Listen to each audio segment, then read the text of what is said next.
এ ক্যা হুয়া, দাদাদের লঙ্গি খুল গেয়া। বাংলাদেশে আইপিএল বন্ধ হয়ে গেছে। বাংলাদেশে আর আইপিএল চলবে না। বাংলাদেশে আইপিএল চলতে পারে না। তথ্য সম্পাদক মন্ত্রণালয় জানিয়েছে বাংলাদেশে আইপিএল নিষিদ্ধ, আইপিএল চলবে না। অ্যান্ড কত হইল কি, আইপিএল ইন্ডিয়ার পর সবচেয়ে বেশি জনপ্রিয় হইল বাংলাদেশে।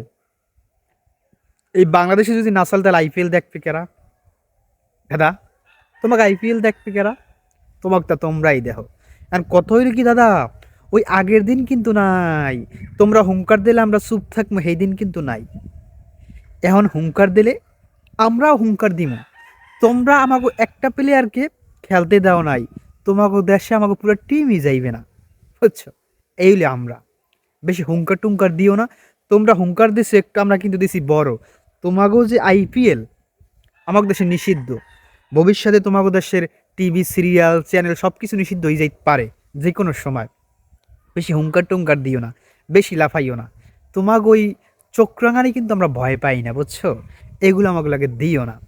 যাই হোক, এই চোখরাঙানি দিও না, ঠিক আছে? ভয় দেখাইও না, এই ভয় কিন্তু আমরা পাই না।